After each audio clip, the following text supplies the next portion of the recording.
조동일 문화대학, 조동일 강좌, 문학사 탐색. 조동일 강좌, 문학사 탐색 제2강 문학의 경계와 영역. 문학사 탐색 1 강의 순서 제1강 논의의 출발점. 제2강 문학의 경계와 영역. 제2강 문학의 경계와 영역 2의 1강 문학의 경계 확인 삼국유사에서. 이 강좌는 낭독 영상과 현장 강의로 구성되어 있으니 조동일 교수님의 현장 강의를 함께 들어주시기 바랍니다. 문학사 탐색은 문학사에서 이루어지는 탐험이고 수색이다. 아득한 옛적부터 오늘날까지의 문학을 모두 대상으로 하고 한국 문학, 동아시아 문학, 세계 문학을 비교 고찰해 보편적인 원리를 확인한다. 과거의 문학에 대한 탐색을 현재의 시점에서 진행해 미래를 창조하는 지침으로 삼는다. 정치사, 종교사, 문학사가 어떻게 다른지 더 말할 필요가 있다. 삼국사기와 삼국유사를 견주어 살피면 더 해야 할 말을 할 수 있다. 두 책의 내용과 특성에 관한 통상적인 고찰로 시간을 낭비하지 않고 논의의 초점을 분명하게 한다. 삼국사기는 전형적인 정치사이다. 군주의 존호를 들고 재위 몇 년에 어떤 일이 있었다고 알려주는 방식으로 역사를 서술했다. 군주가 모든 사람 위에 군림하고 있다는 사실 자체가 역사라고 여겼다. 군주 아래에 신하가 있고 그 아래에 일반 백성이 있다고 하는 위계 질서를 분명하게 했다. 이것은 철저하고 완벽한 차등론이다.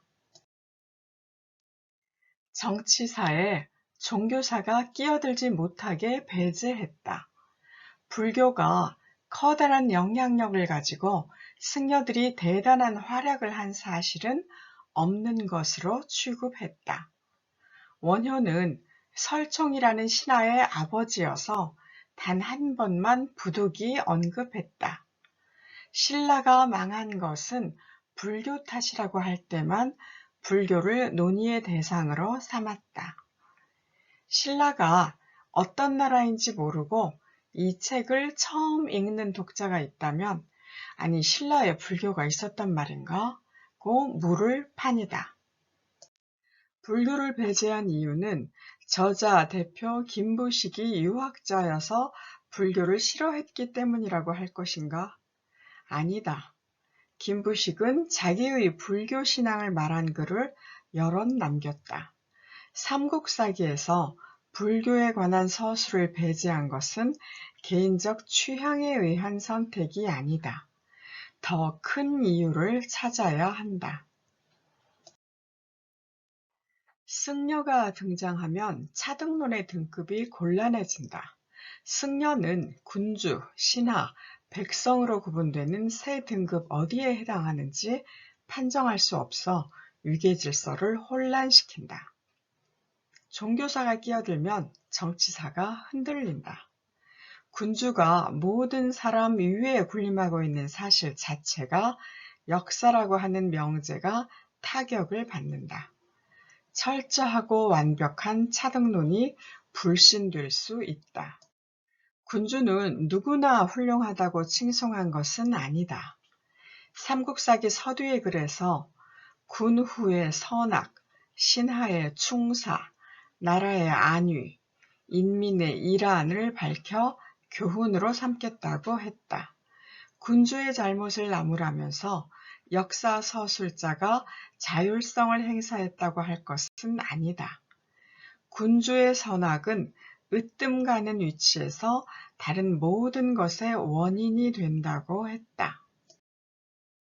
삼국사기가 정치사로 일관하면 독자가 숨이 막혀 가까이 오지 못할까 염려해 숨통을 하나 열어두었다. 그것은 열전에 있다. 온달, 설신여, 도미의 아내 등을 내세워 하층민도 당당한 사람이고 여자도 자기 행위의 주인이라고 했다. 스스로 판단해 대단한 아량을 보였다고 할 것은 아니다. 문학이 차등을 대등으로 바꾸어 놓는 힘에 밀려 이렇게 되었다. 삼국묘사는 삼국사기와 많이 다르다. 정치사이면서 종교사이고 문학사이기도 하다. 정치사로 시작되는 서두에서 이른 시기의 군주는 신이한 내력이 있어 범인과 다르다고 했다. 그 다음 대목에서는 불도를 닦은 승려 또한 신이하다고 하고 그 신이는 부처님을 받들어 받아오기 때문에 군주를 능가한다고 은근히 일러주었다. 여기까지만 말했으면 권력 차등론과 그리 다르지 않은 신이 차등론을 폈다고 할 수 있는데 그렇지 않았다. 종교의 차등론을 그대로 두지 않고 뒤집었다. 신라의 내승려, 자장, 의상, 원효, 해공을 두고 한 이야기를 보자. 이 넷이 상하, 성속, 규천, 현우의 차등을 한 단계씩 보여주는 위치에 있던 것이 알고 보면 허망하다고 했다. 가장 존귀하고 성스러운 자장은 자기가 훌륭하다는 생각에 사로잡혀 보살이 찾아와도 알아보지 못하고 죽음을 자초했다. 의상은 갖은 정성을 기울여 보살을 가까스로 우러러 보았다. 격식에 매이지 않는 원효는 보살과 나란히 앉아 농담을 주고받았다. 가장 미천한 해공은 보살을 만나야 한다는 생각을 하지도 않았다. 해공은 군주와 가장 먼 하층민이고 부처님을 제대로 섬기지 않는 거동으로 제멋대로 돌아다니는 불량배 같은 위인이다. 원효는 이런 해공을 스승으로 삼아 의상은 따를 수 없는 경지에 이르렀다. 의상은 자기를 낮추었으므로 자장처럼 어리석지 않았다. 자장의 추락은 존귀하고 성스럽다는 것이 얼마나 허망한지 보여주었다. 내 승려 비교론 이외의 다른 많은 이야기에서도 상하, 성속, 규천, 현우의 차등은 허상이고 이것들을 모두 뒤집어 엎는 대등이 진실이라고 했다. 그래서 얻는 가장 큰 깨달음으로 모든 장벽을 무너뜨릴 수 있다고 했다. 이런 이야기는 구전을 옮긴 것이고 민중의 위치로 내려온 승려를 환영하면서 민중이 창작한 것이다. 종교의 교리를 수정하는 범위를 넘어선 문학 창작이다. 그 내력을 이야기하면서 삼국묘사는 정치사에서 종교사로 넘어온 행보를 종교사에서 문학사로 넘어오는 데까지 연장시켰다.